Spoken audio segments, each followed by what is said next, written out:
Not ideal. But you know what is ideal? Hello. This is episode I didn't look for 249. We Were Gamer. There you go. With the save. Yeah. I have That was Andrew you could hear, and Michael right after him. Hey everybody. Hey. Yeah. Can I ask a question? Do I rule this podcast with an iron fist? Of course not. You reserve the right to answer. That's a good way to put it. Why is it when cleaning that you actually make things worse? Oh, 100%. That's so true. I don't get it. I never thought about that before, but it's definitely true. I try to clean my office, and it's just like I'm standing on a pile of... Well, I made the mistake of deciding that it was time to go through all my comic books, so... Oh, see, look, there you go, man. That's your own right. You already knew why. You just wanted us to agree with you. I just wanted sympathy. This was a sympathy reach. Speaking of sympathy, I wanted to bring up right off the top a correction I need to make from last podcast. I know we don't do corrections on this podcast, but it's very important. I forgot to talk about a very important part of BlizzCon. And that was my wife and my sister being featured in the March of the Murlocs. Ooh. That's pretty cool. That is cool. If you knew what was who the they March of the Murlocs thing this year? What did they do? They made a clip compilation, and they allowed people to submit videos or images of themselves in some sort of Murloc situation. And my wife and sister decided to choreograph a little thing and do a little dance, and we filmed it and then uploaded it to Blizzard, and they kept it in. They edited it into like a tight, like, let's say half a second. But like, everyone got like half a second. So yeah, sure. So they were in their Murloc getup, and then in a clip doing a dance or something. Yeah, they walked. Well, so the video that we shot was they walked into the frame, they did a little Murloc dance, and then they walked out of the frame, in a Murloc way, okay. marching, But the clip that was in the show was just the dance. Gotcha. Nice. So yeah, so that's my bad. Obviously, you two wouldn't have known that because you weren't involved in it at all. But I was, and I, as the videographer, I should have brought that up. That's certainly on me. I'm gonna make a ruling. Since you got to make a ruling, I'm making a ruling. For me, that is the best news from BlizzCon. Really? Wow, harsh. I mean, it is very cool. I agree. And the video was only like 3 minutes long or whatever. I'm using a technicality here that D2 was leaked ahead of time. So. Okay. Still really cool. If we're gonna bring up things that we should have mentioned last week, I have one to throw out there, which is to give a shout out. I think all three of us would say that we are pretty technically inclined as far as it goes in different ways. Yeah. And we can appreciate when someone does a really hard thing. So I kind of wanted to give a shout out to NASA for, putting a rover on Mars. Yes. In super impressive fashion. I love the sky crane. It's great, isn't it? I physically love that we have created sky cranes. I was at JPL when they did the landing for Curiosity, which is the previous rover. I have a friend who still works there, and he worked on that project and then now had worked on this one, and he invited me and some other people up to like a big outdoor viewing event they had at JPL, and that was so cool. Obviously that didn't happen this year at all. Sure. Yeah. Curiosity was also sky craned. Yes, it was. So it was my first introduction to the sky crane. And the one before that is, gosh, what's the other rover's name? And that Curiosity. That was the balloon one, the one before Curiosity, which was also cool. Right. Like, what if we just had airbags? Yeah, it's just like they let it just like roll to a stop. That sky very cool idea. The pictures from that sky crane thing, from this go around, because they had it recording the whole way down, look like a scene from Blade Runner. Like, Dude, it's They really do. They really do. And it's just literally unedited footage from Mars. And you're like, oh, God, this is the best thing ever. Even watching live, right? It is like those scenes from movies, except really it's is. real. And that's the part that surprised me the most about that whole thing, is how much it was like the thing they put in the movies. Because you're like, oh, okay, I've seen Apollo 13 or other various space movies, right? Yeah, Where they must amp up the drama for these moments. totally, right? You're like, oh, they're cutting back and forth between these guys. Everyone in there is chain smoking and like, being all like gruff manly men or whatever. And like, you go, it's not going to be like that here. And like, look, they weren't chain smoking and no one was trying to be like chauvinistic about anything. But definitely you could see every single person in that room was losing their mind with stress as it was going on. They're like, oh God, it's going to happen. And you could hear the person who was narrating the thing, like trying very hard to keep calm and just announce what is happening, right? Yeah, she did a super impressive job. Oh, I think he's talking about the man that they had to take offline, the guy who, because he was too nervous. He got a little overexcited. Yeah. I'm also referring to the woman they had narrating it as great. well. But the man who they had to cut also was just like, he couldn't keep it together, so they had to drop him because he was losing it live on air. Yeah, very cool. I apologize for not knowing people's names, but I know the name of the woman is Dr. Swati Monde, because she was on Wait, Don't Tell Me this week on NPR. So okay. That's right. She did an amazing job keeping it together for the rest of us. I apologize for butchering the pronunciation of her name, I'm sure. At least we tried. Swati Mohan. Yeah. Anyway, that was great. Shout out, Michael. They did awesome. It was extremely cool. I watched it live while working and was just tense the entire time. It was cool. What else did we get up to? I think there's some we need to wind down after that a little bit. I got really amped up. Yeah. Might be a good time to like take a break and like open a beer. Yeah. It's a good way to relax. There's some cool beer news this week. Well, I guess there's cool beer news all the time, but like we have some particularly cool beer news here on this podcast. Yeah. Oh, sorry. I was letting it brew there that we're extremely cool and other people are not. That's how I wanted to. I see. Yeah, go ahead. I was gonna say I opened one of these in front of some people just to impress them. It's extremely cool. were they suitably impressed? Yes. Reasonable, right? Yeah. Yeah. I think so. We are talking about the 2020 or 2021, I guess, edition.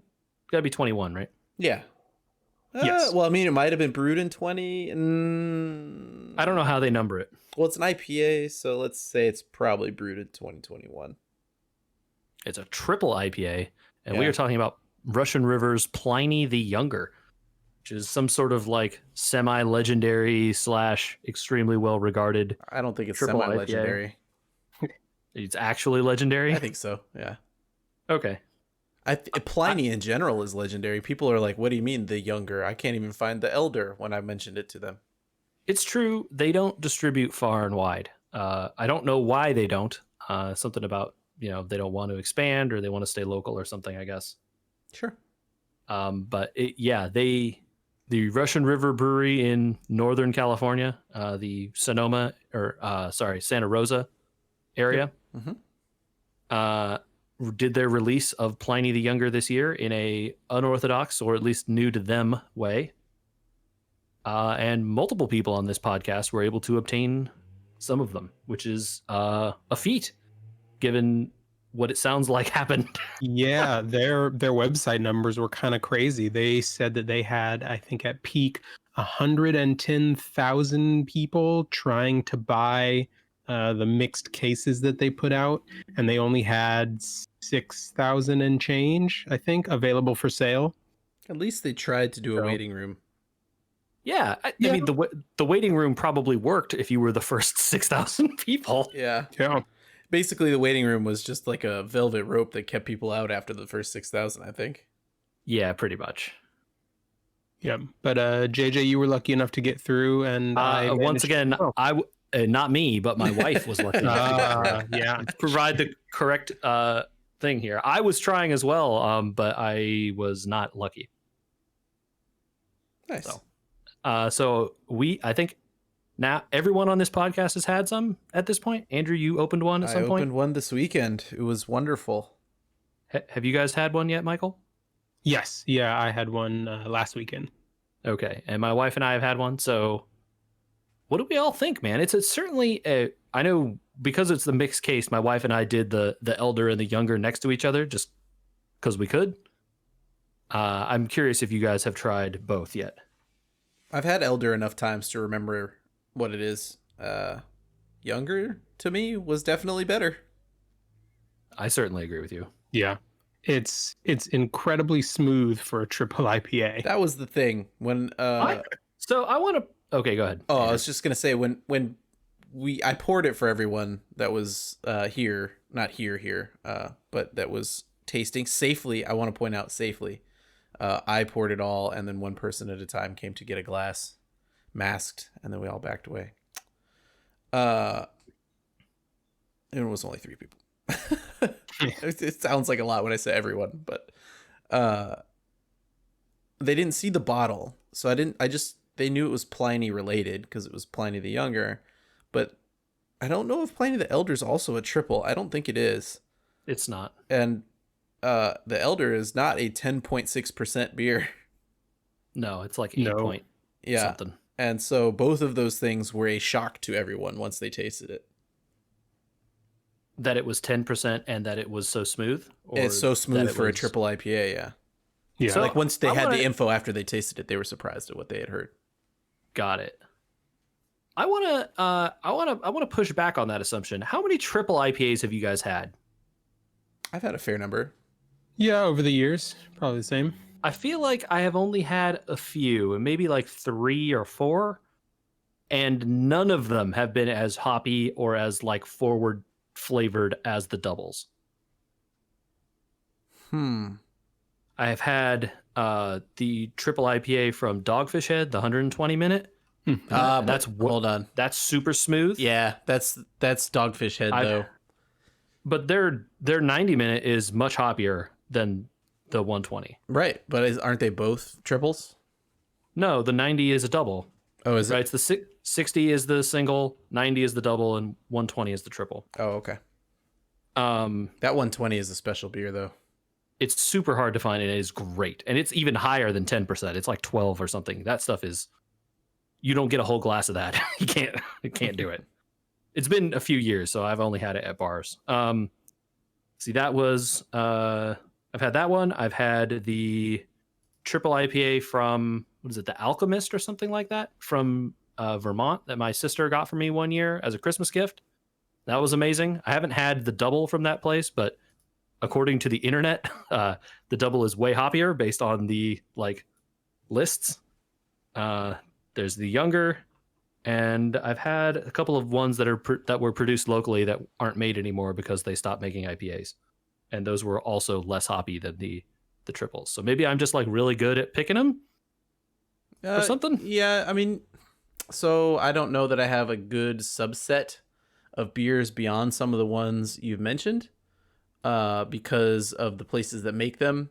So Sierra Nevada has one I think it's called Hoptimum. And Stone has a couple triple IPAs. Yeah, I've never had any of Stone's. But it's Stone. What you'd expect from Stone, it's doing a triple. Right? So I don't know if I can use it as a fair comparison to say, oh my God. But I mean, I don't know. It's fair enough, right? Yeah, those are acrid almost, know, in their amount of hops. And you say they're hot? So like, what's the? There's 2 measurements of beer, right? There's like, what is it? IBUs, right? The bitterness scale, and so you're saying those are like very high up on that. Oh yeah, it would be. I mean, so that's like the marker of the single, double, and triple is the IBU level, as far as I remember. I thought there was like a a process difference, right? You have to like do the process multiple times in order to qualify. That's for different. No, so tripling like a Belgian, yes. But as far as I understand, what a triple IPA is just that it has high ABV and high IBUs above like 90 or 100. Okay. Yeah, those double and triple are kind of vague terms. They're what's the varietal is the wine version of what I'm trying to say. They're specific breed specific, if you want, you know what I mean? Like it's like sure, yeah. Mm-hmm. It's every style of beer has their own like uses for it. So like a triple Belgian is much smoother than a triple or than a single Belgian, right? And that's because they've tripled the malt in it, right? So I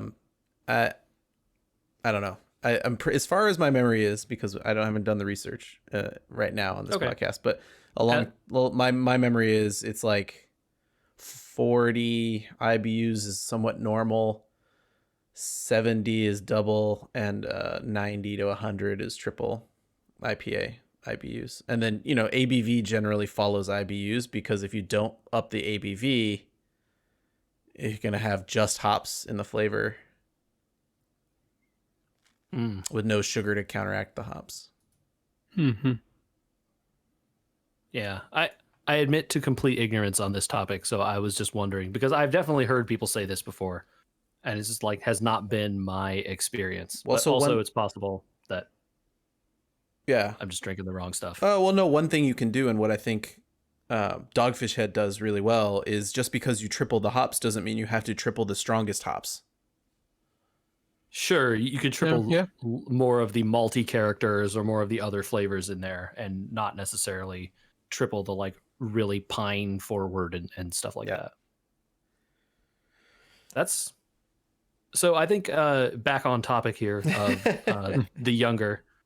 I was just really impressed with how like easily drinkable it was. It was just like hey, I feel like I could have this. Like, this is all right. And then you finished your glass and you're like, whoa, I just had a really strong beer. Yeah.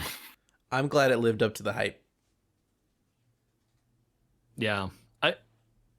I know Russian River says you should drink it now and not save them. But I wonder if it's one of those ones that the character would change a bunch with age.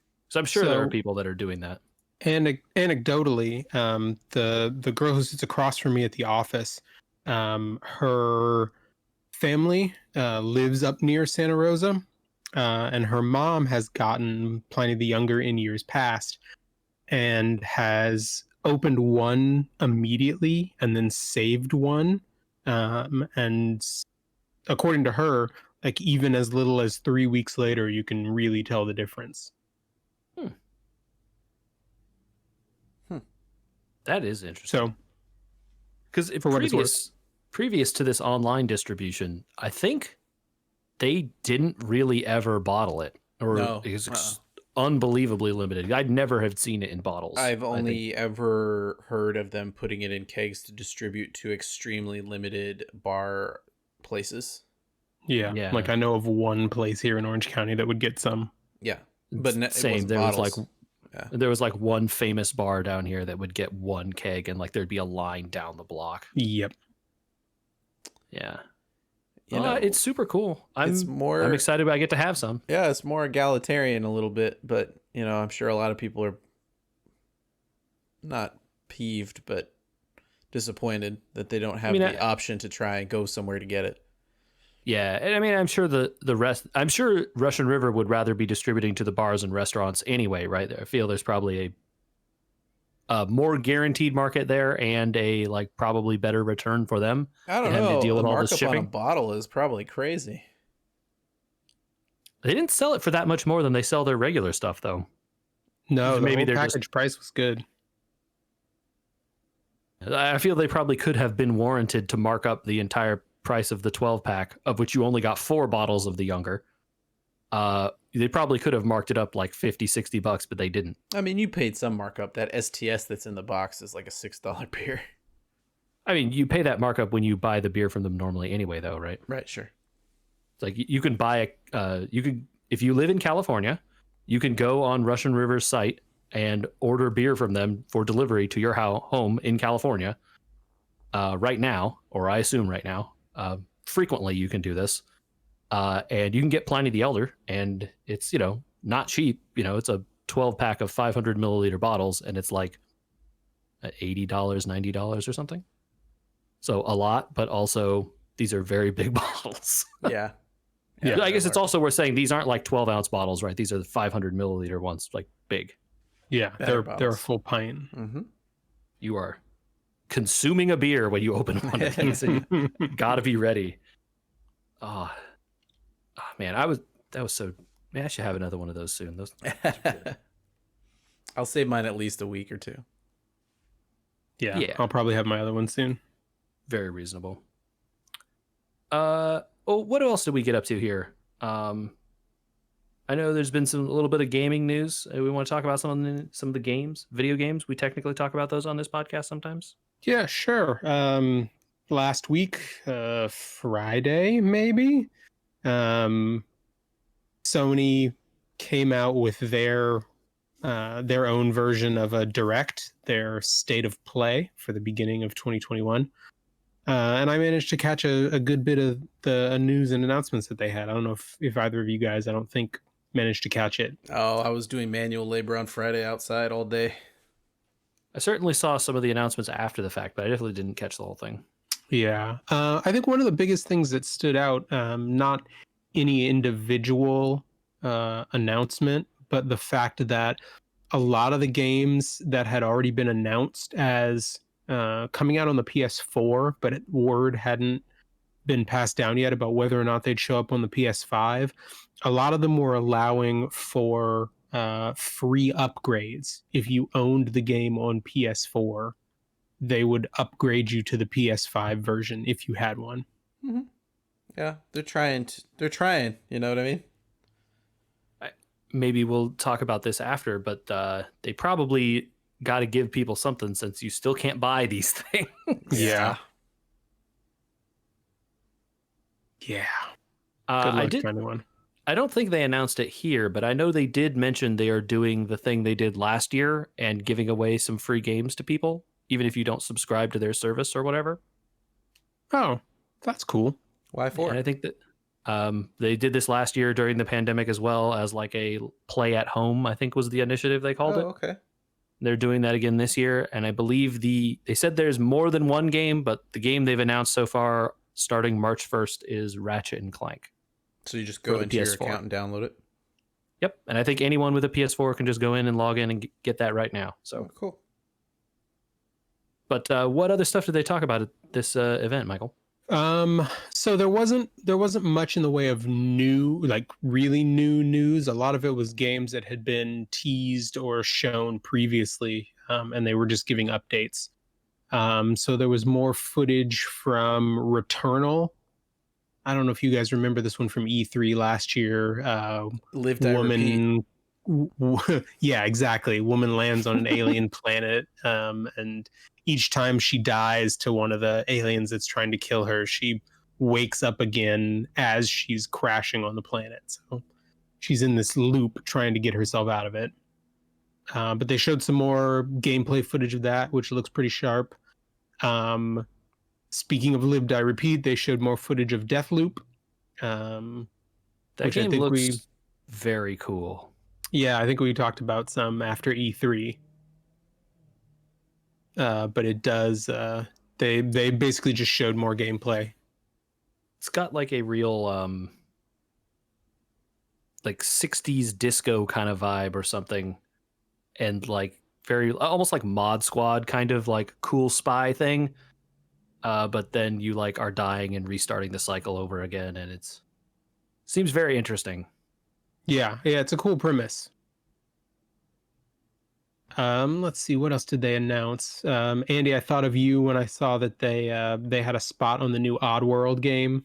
Yeah, I really wish that was coming in a good time. You know, like they redid some of those games recently for Epic. I think Epic brought some of those games to the PC or something like that. But the moment was hot then, and now I'm worried that the Oddworld is not so odd. I don't know. This is a new game, though. I know. Yeah. Soulstorm. Yeah. I'm interested. Yeah. It looks cool. I mean, in an Oddworld kind of way, but I can tell you that I have never finished one of those games. You should go play the Stranger's Wrath one, because I think that's which one is that, the cowboy one? Yeah, it's the cowboy one. Okay. That's the easiest one to finish. I have not played. And you don't have to think about any of the other stories. Got it. Okay. I think that might be the only one I've never played. Oh, really? Somehow. That's funny. That's funny. Yeah. The original one I played on like a rented disc from Blockbuster or something like a million years ago. Yeah. And then I don't remember. I played the other ones here and there along the years, and just like it's always been kind of like, this idea is so cool, and then it just like I suck at it and just like get bored and then stop playing. I mean, it's great that somebody went out there and did Abe, in the midst of everyone cares about Mario, Mm-hmm. Yeah. And he's such a weird non-hero. Yeah. I don't know. He stuck with me because of that, It's a cool world. The idea of like the mega corporation and they're eating the people, and this whole thing is so weird, and like these people are like, almost like slaves to the corporation and stuff. That's a very like 2020 topic, actually. Yeah. In some ways. Yeah, I don't know. I'm again, I don't know. I want everything to be good, right? So Yeah. So the one, JJ, there was one that made me think of you too. There was a game that was a new reveal called Sifu. I don't know if you caught the clip of this one, but it is a revenge story centered around intense kung fu action. I like kung fu action. Yeah, that was the part that made me think of you. The combat on it looks pretty sharp. Okay. So there wasn't a whole lot shown because it was just sort of the teaser reveal, but it looked like the kind of thing that you might be interested in when there are more details revealed. I'm writing this down so I can go watch the trailer later. Sifu. Sifu. Did you hear they added Ryu to Fortnite? Okay. No goodness. Mm-hmm. I mean, they added the Terminator and stuff also, right? So it's like, what isn't in Fortnite now? Yeah. Pretty much everything. I just can't. I can't be led to care about that game. Oh, I don't think there's anything I don't think you should do. I honestly don't. Okay. For having been someone that played it for a month and a half, I don't imagine it's a very good game anymore. I mean, I feel like it's just it's so popular with the people that like it, and then just kind of, it feels impenetrable to me. You know what's strange about it is that it's supposed to be a sandbox game that you don't have time to do any sandboxing against because you just get shot. So it's like Minecraft, but worse. Put that on the box. Minecraft, but worse. Worse enough that Epic Games has ridden it to such stardom that they can sue Apple and people have to take it seriously. I mean, we'll see how that goes for them. I don't know that they're going to be so happy they did that in the end. I agree with you. I think that I agree with you. It's very, I don't know. Anyway, whatever about Epic Games. Is there anything else we want to talk about from the state of play? There was one more, which was the big news that they held for the end. Final Fantasy VII Remake is getting additional content. They are putting out a version called FF7 Remake Intergrade, which will be the full PS5 release, and it includes all the content from the original version of the remake, plus a whole bunch of technical fixes, but it also includes new episodes. So it adds in a storyline that introduces Yuffie. Character you do not meet in Midgar in the original game? No, you do not meet her until later in the game. Yeah. I think it also focuses one of maybe Ryan told me that there's some characters from like Dirge of Cerberus in there. Yes, there I are. think so. Yeah. I am fully spoilered on everything that happens in this game. Good news. It's gonna get it. Y'all like that Kingdom Hearts? Yeah. Well, good news if you're not fully spoilered on it, because they got your back with a phone game. Yeah, so that's almost the more interesting announcement. They didn't do this as part of the state of play. They just announced it from their Twitter account like afterwards. This thing. I don't even know what to call it. So it's Final Fantasy VII Ever Crisis is the name of it. And they say that it's going to be a like episodic based retelling of the entire Final Fantasy VII like story.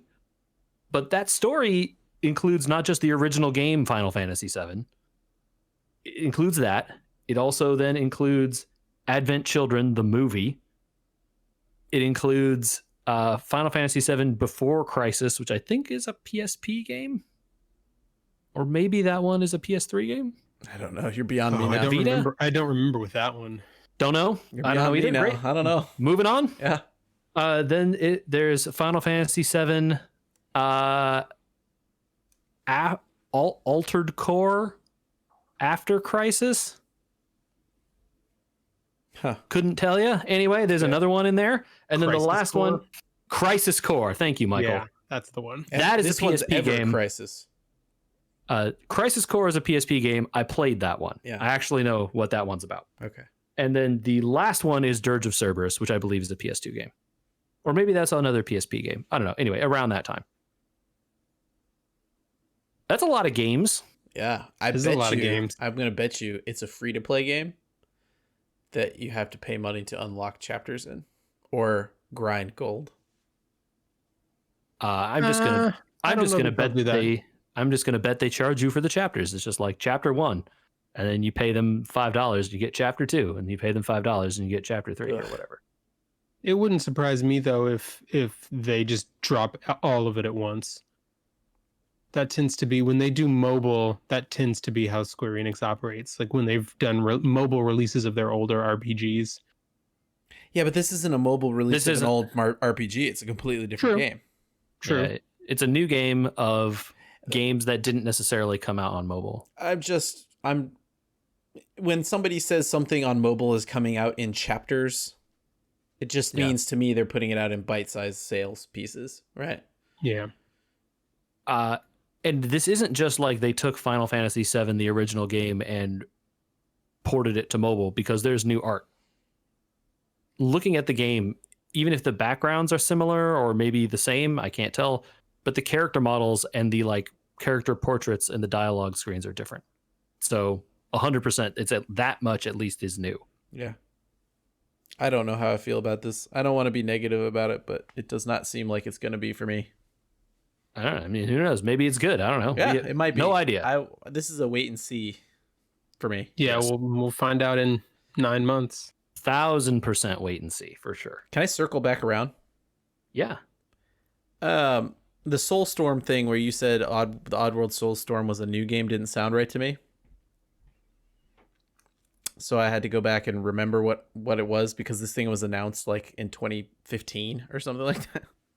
Mm-hmm. Abe's Odyssey and Abe's Exodus are the first two games. Yes. And oh my god, I didn't even realize it was 2014 that Oddworld New and Tasty came out, which was the most recent game, which was a recreation of Abe's Odyssey. Okay. In Unity. Soulstorm is a recreation of Exodus in Unity. I see. Oh, okay. But this is like apparently Exodus the remake. Yeah, it's apparently expanded to include some stuff from side stories, maybe. Weirdly, they're made in Unity, but they're not. Oh no, it does say Windows. Okay.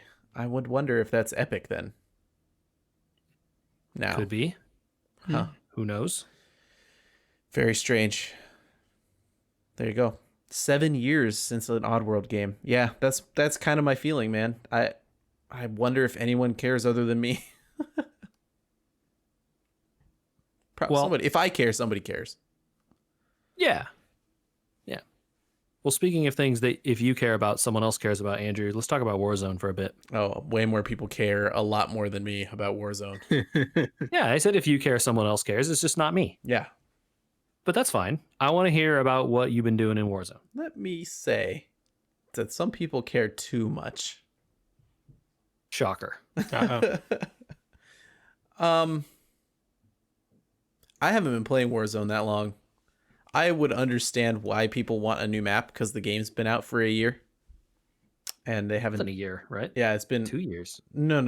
The Warzone itself map has been around for a year. Oh, okay, gotcha. The Modern Warfare I think is 2 years. So, I don't know. Anyway, I could understand if you've been playing for a year why you'd want them to change stuff. Fortnite does this all the time. They mess with the map like every 2 months. They haven't changed anything. So this past week, they updated this game with what people thought was going to be a whole new map. And what they got was a boat full of zombies.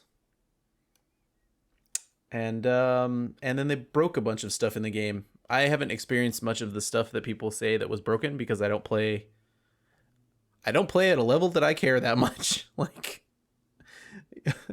I have a question. Can you define for me a roguelike RPG? No, because roguelike itself is a vague term. People can't even agree on what counts as a roguelike, so how could anyone add something to roguelike and then be able to define it? That's my opinion on that one. Michael, do you have a definition for roguelike that I can use here? Oh, I kind of wish I did, but no, it just seems to be used as a catch-all when people don't exactly know what kind of category. So going by the Berlin interpretation, there's a whole... Sorry, what are we? Do we have some accord that I didn't hear about here? So there's a whole group of people like that are out there talking about like what makes a game like the game Rogue. I see. And what a roguelike then means to be one of those. And these people are from Berlin? Well, they were in like the 1990s or whatever when Rogue was still super popular. Ah. And like I'm saying this argument has been going for like a million years. Yeah. So it's impossible for anyone to answer, in my opinion. I sat here thinking about it and I distilled down to Hades recently is the most popular roguelike, right? Yeah. And so if I described what you did in Hades, tell me if I'm wrong, JJ, because you've played a lot of Hades. People should play Hades. That game's great. Oh, yeah, I plan to, but it's on my when on sale list, being a responsible person.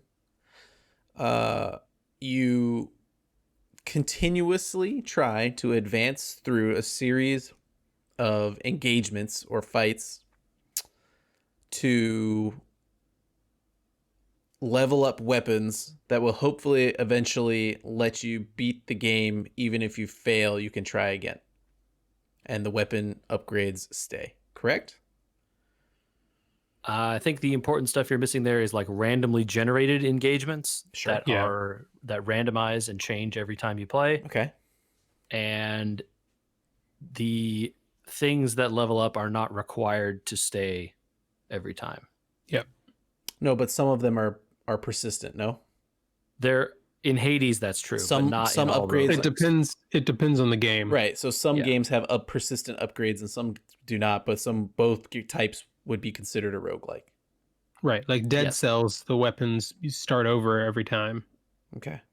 And there are other things that persist in that game. Yeah. Yes. Warzone is a roguelike. That feels like a stretch. It's not though. I'm going to need more from you. I mean, so it is possible for there to be games that have the Rogue itself has nothing that carries over from run to run. But Warzone does. So if you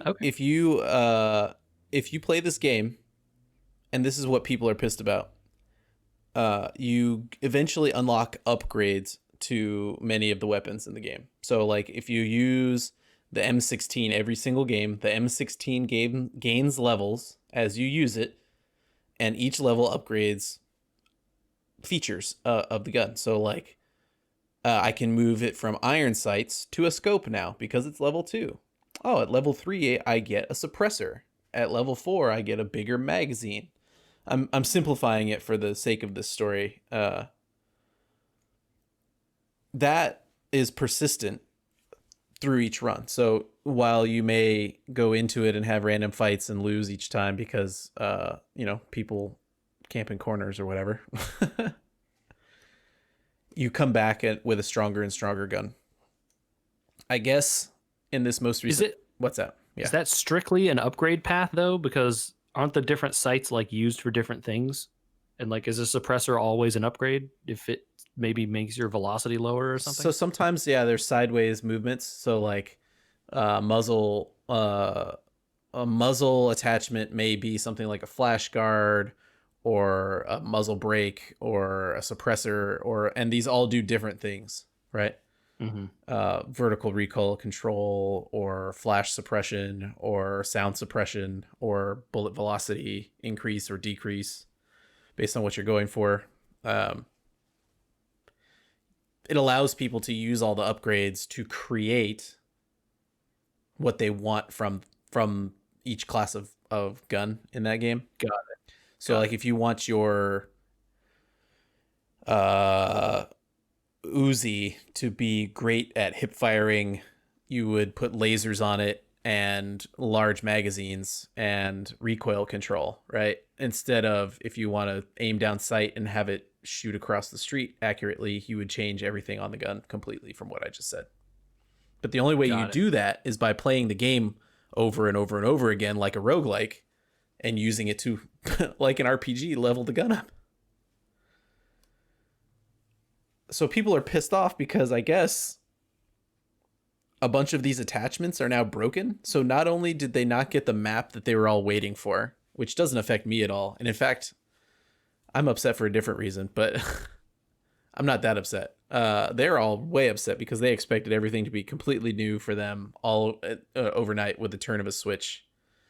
And instead what they got was a boat full of zombies and a bunch of those things that they've been working for months in some cases for are now broken, right? Like the best sound suppressor in the game, which also gives you bullet velocity, now just doesn't work anymore. It makes the gun actively worse. My favorite close range weapon, the MP5, you can't reload it. If you try to reload it, it'll be stuck in an infinite reload loop, and then you just can't use the gun anymore. Wow. This sounds great. Yeah. What a game. So like for me, there's some disappointments in the bugs that came with this new season and update and all that sort of stuff. And I think I've been very vocal about my lackadaisical interest in zombies other than The Walking Dead. I hate them. Yeah. And that's literally what they added. It's just like a little zombie event in a boat at the edge of the map, literally at the edge of the map. So I never have to go over there. So it doesn't affect me at all. It's not that interesting because I don't want to go over there. But so the streaming community out there is, I've seen some people just saying they're never going to play again at this point, which is kind of crazy. That thing is making millions of dollars a month, and they seem really upset about it. The bugs are pretty bad, so I don't know. I'm still having fun playing with other people lightly, but it seems like they're in dire straits and they need to fix something real quick, otherwise that game might die real fast. Well, what if instead of playing that, you played a game that is actually good? Oh, I make full endorsement that game might not be good. What if a game is a game that's accessible to everyone in your browser? You know what? Browser-based games should make a comeback, in my opinion. Well, you know what game did make a comeback? It's Blaseball, Andrew. It's Blaseball season. The Tigers are back. Yeah, they are. That's the new song for the Tigers. Okay. Just go ahead and send it to the Discord. Clip it right now. Great. Mod, please clip it. Mod, clip it. Yeah, upload this as we're speaking. Becoming internet famous in 3, 2. Yeah, so Blaseball is back. They started their new season. I have a lot of money already. Yeah. Hey, Andrew, did you know the changes that they made? They made many changes in the off season. Did you know that it seems like the optimal strategy now has nothing to do with betting? No. Did they really get rid of optimal betting? Because the optimal betting used to be how you made the most money. So it seems like the way to make the most money does not involve betting anymore, because they changed the payouts on bets first, so the payouts are a bit lower, which is part of the reason. But the other part of the reason is they buffed the batting idol quite a bit. And there is a player who gets 5 times payouts for idol rewards. What? That seems good. Who's this? That seems good. He's actually terrible. Oh, no. But it doesn't matter, because when you get 5 times rewards, it's still worth it. He could be 5 times bad. 5 times worse is the word I was trying to say. And you'd still get paid the same.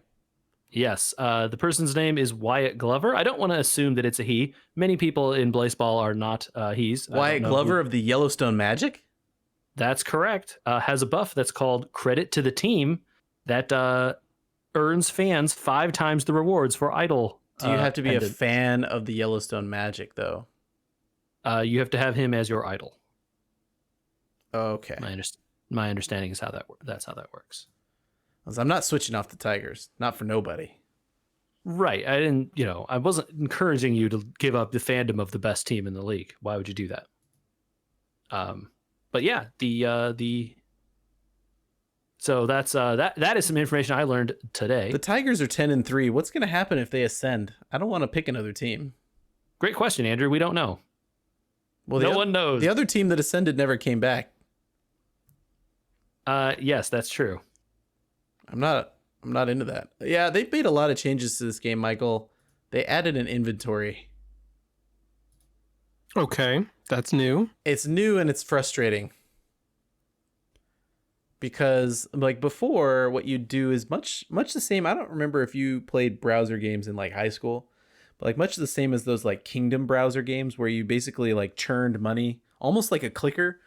Yeah, almost like a clicker.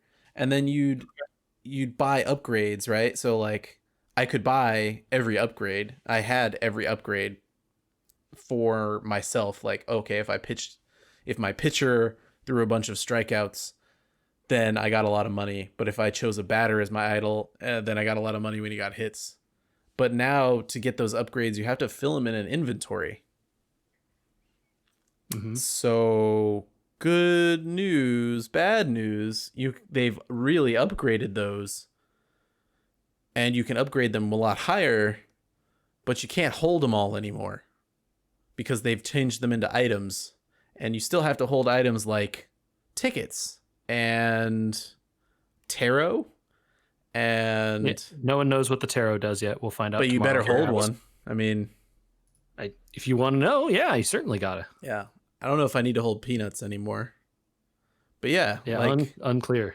And if you want to participate in some of the new stuff they added to the game, all this is free, by the way. It sounds like when I say if you want to participate, you got to buy these items. No, you're buying them with in-game currency. It's all free. And there's even a method you can do to get free in-game currency that requires an item slot. That requires an item slot. Yeah. That's not working for me. If I try to get the breadcrumbs and beg, it doesn't work.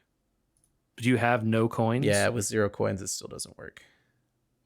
I thought that's how that worked. I don't know. I've had some slowdown on the website. It has definitely not been as bad as it was before, but I wonder what their playership is like now that they've been gone for like 6 months. I've been seeing it on the internet and stuff around, but yeah, it's not like it can't be as high as it was at their peak, right? No, there's no way that. I mean, it's also the first day. Yeah. I'm interested enough to be back, but I'm not sure that I'm interested enough to stay. We'll see. I want to see what happens at the end of this season. Yeah. Which is just a week of my life, right? Yeah. Yeah. So an entire baseball season happens in a week. And at the end, there's a playoff. And the team that wins is crowned the champion. And supposedly, after a team wins 3 games, they ascend. 3 seasons. 3 championships. Yeah. This has happened one time. It happened to the Baltimore Crabs, who ascended and haven't heard from them since.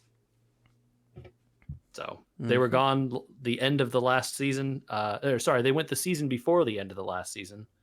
And it was kind of just like they were playing in some ascended league. No one really heard from them. We're not too sure what they're up to these days. So we haven't heard from them since it came back. So I'll be curious to see what happens with that. But I love all the stupid, insane baseball rules they have in this game. And it is fun just to see them try and deal with it. It's like you can get multiple wins per game. You can take losses away. I don't see anybody with extra losses. I think most of the stuff from previous seasons has not returned. Like there's nobody with 4 bases or extra strikes or balls or outs. Yes. So the 4th strike, which allowed you to get 4 strikes, and the thing that had 4 bases is not a thing this season for anyone.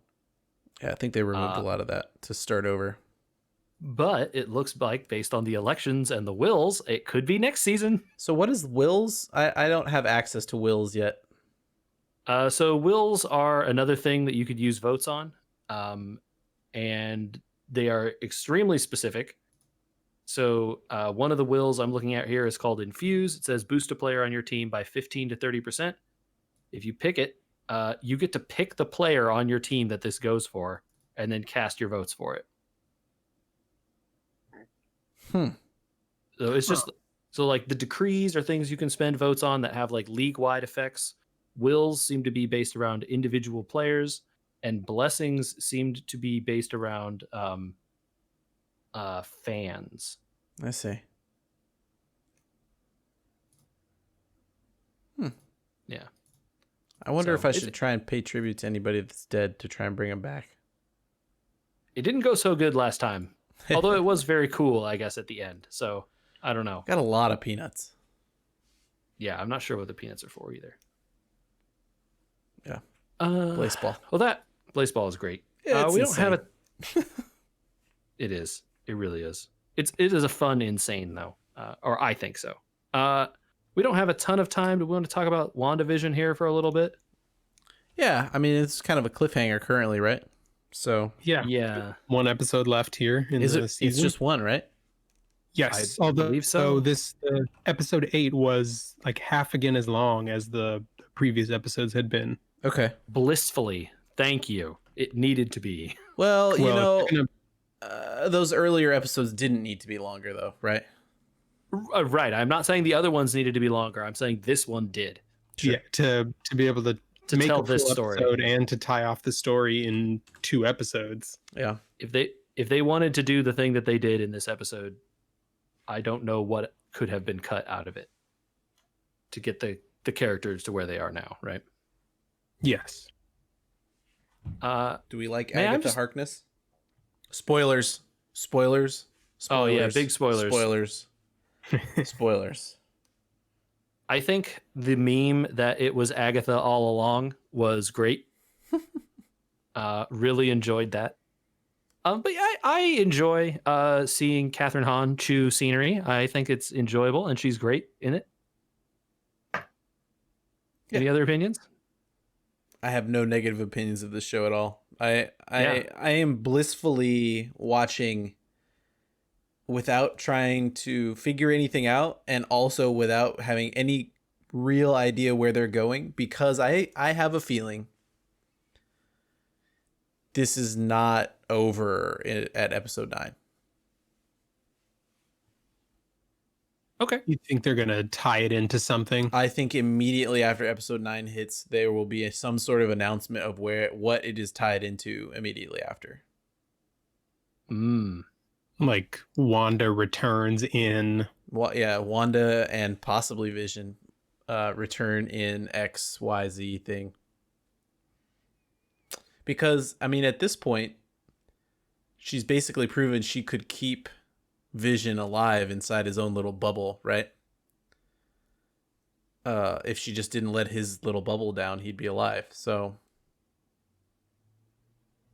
is that where we go here? You know what I mean? I mean, it seems like Sword has proven they could just have Vision already. Like he's already over there. Yeah. Or very strange. Weird, scary white Vision, I guess. Well, real Vision, quote unquote. What is real? Yeah. I like that they finally, that guy, the agent, in charge of Sword, bothered me as a character because from the drop, that guy was so aggro. He's such a jerk, man. So aggro, and like whole show, it didn't make any sense until this episode where they're like, actually, he's a liar, and he's been a liar this whole time. And here's what happened when she busted down the door. You know? Yeah, and I think part of me, without even realizing it, just sort of realized that they were setting him up to be the bad guy. Sure. Clearly, they were setting him up to be an antagonist. I didn't know if he was going to be directly evil or not. Sure. Or like working on order. You know, there was a lot of ways he could go with that, and they went with, actually, he's just a government shill, only worried about money, and all he, and he's just turned into a boilerplate bad guy at the end. Here, he just wants his big old fancy, powerful, super powerful weapon, right? That's what he wants. Yeah, which is, I mean, to me, that's boilerplate, I guess. Oh yeah, no, look, he's evil. No one's standing up for this guy here. But I'm just saying, it's like, his motivation. The thing that we didn't know was what his motivation for any of this was, and they finally reveal it's because he's just a complete jerk. Yeah, like that's what he wants. Which is slightly disappointing. Like I said, I still have really nothing negative to say. They have Agatha, and Agatha's a much more interesting person anyway, and I'd rather we spend time on that than worry about this guy's motivations. He's not going to be around long anyway. You know what I mean? Seems likely, right? He feels like the kind of bad guy that in the last episode gets it. Gets it or just gets laid off. You know what I mean? Like, he gets got in some fashion. Yeah, my guess is he gets laid off by Nick Fury here. And as Sword becomes something from else. Space. Nick Fury lays him off from space in the last scene. From orbit. No, I mean, well, we've got Pulsar now, so she could just nuke him by touching him. Yeah, I'm very curious to see where this go. I have been loving this show. I'm wondering now that what's her name is Pulsar, if she will be in Captain Marvel 2. Yes, they've already said that. Oh, well, there you go. Let's see. Oh, well, I completely missed that also. That's great. Yeah. So I think part of turning her into Pulsar is probably a setup for her in that movie. Ah, okay. That's my guess anyway. Cool.